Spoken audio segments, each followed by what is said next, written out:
What's up, my people? Welcome back to Vertical Football. Welcome back to another episode of 5 Things We Learned. Burnley 2, Manchester United 2. Guys, a lot of talking points in today's game. As usual, this is the first game under the interim manager, Darren Fletcher. We learned a lot in this game. A lot of good things that we saw. A lot of things that we also need to analyze going further. So, guys, it's another draw. I think it's important to remind us of another draw. But I think there are certain things that we saw in today's game. The first point is the fact that, in today's game, we found out that it wasn't necessarily about a particular system.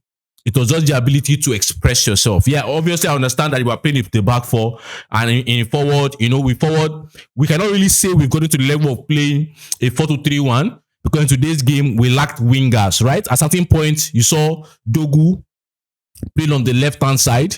I think it would have been a different dynamics, obviously, if it was on the right, which we saw, I think, in the last game. But it was played on the left, which I felt it was a lot very, very effective in that side. We saw sometimes Kouan on the right. Sometimes it was even Bruno on the right. It was good to have Bruno back. So we have not really got into the level of playing, that expressive winger, basic Manchester United style of playing with wingers, because obviously there are no wingers available.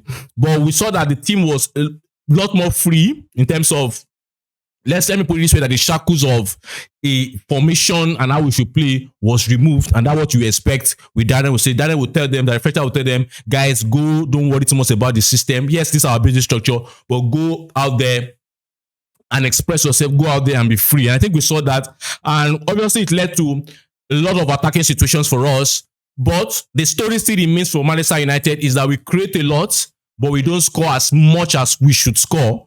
Sometimes in today's game, the amazing defenders, amazing goalkeeper from Burnley, they were superb today in terms of they removed a lot of goals that should have entered, right? And I think we have been seeing it in few games this season also, where we play so well, but we don't convert, or we don't end up scoring. Maybe because the goalkeeper of the opponent is superb, or maybe the defenders decide to be, they decide to be Maldini and Nesta on a particular day. So also we could see that. But I think another thing that we saw in today's game that was very surprising and for me shocking is the fact that I understand Burnley is a very, very good side in terms of little passes. They are decent in that of little passes in the midfield, because I've watched a couple of their games this season and understand that even against Chelsea, they dominated Chelsea in the midfield in Burnley versus Chelsea.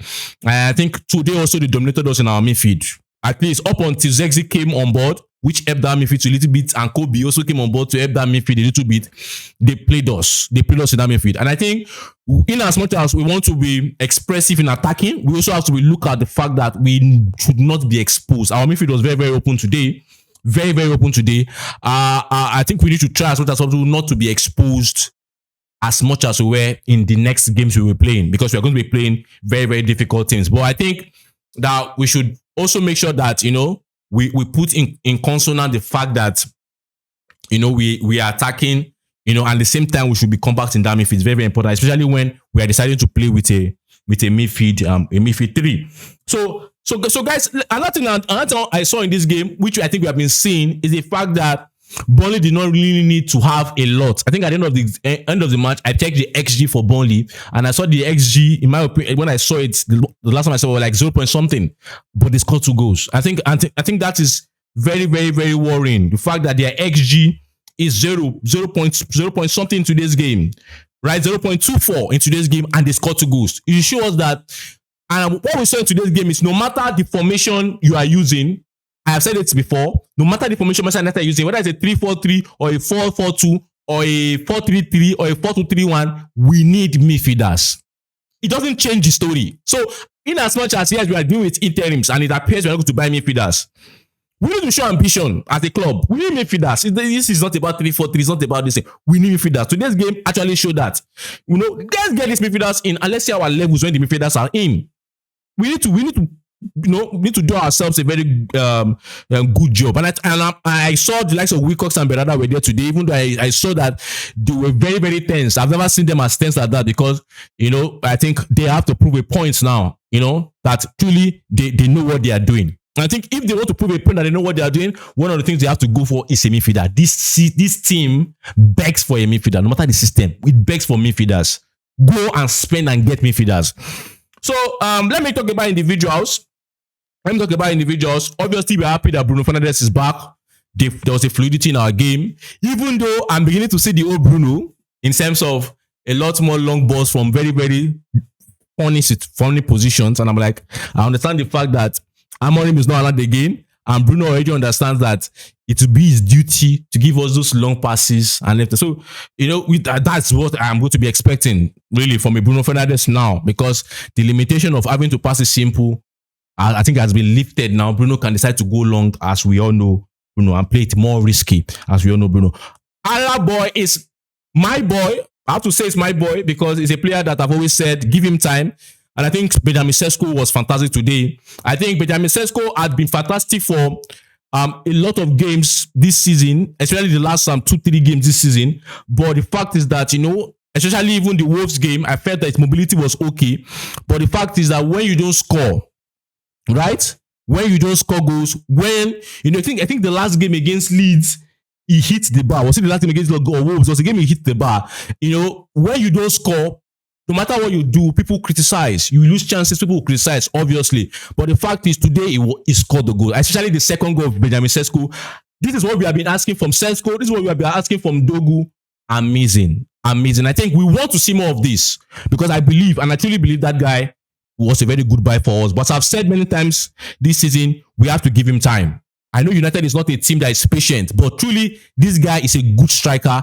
We have to give him time. I saw that they fed him a lot of headers today. Bruno gave him some nice balls. I think he's going to get, once he begins to score those headers, he will get in the rhythm. Yes, he could do better. There were certain balls which have added more shots, but all those things will come in time. And I think we need to be patient with him. Next person is Shelesi. Fantastic. I think Shelesi came in, understood the situation of the game, and imposed himself in the game. And I think it's not now. I think even one of the first game he came in, we see that he has the ability to take the shot from outside. But I think today was much, much better.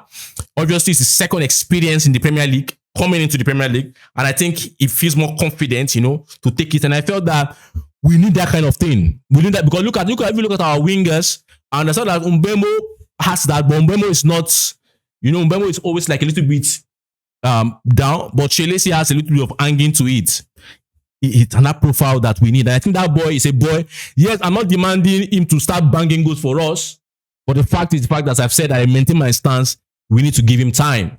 We need to give Shelesi time. That's a talent there. We need to give him time. Don't put up the pressure of angling this team on Shelesi. Whoever is going to be the caretaker manager, please don't put the pressure on Shelesi. Keep managing his introduction. We don't want to put that pressure on him so that we can have a fantastic player back. So, guys, this is what I would just say about this game against Burnley. We need to get better because, as I said, we are creating more. We're not scoring more. And our opponent is not creating a lot, but they are scoring us. And it's still a big worry. And obviously, today's game ended in a draw. So, guys, let me have your opinion on today's game. What do you think you saw in today's game? What do you think I said that is wrong? Or what do you think I should have said, really, that needs to be added? Guys, let's have that discussion. Thank you very much for sticking with me. I remain my humble self, Share. Don't forget to like, subscribe, and share. Until I see you next time. Bye.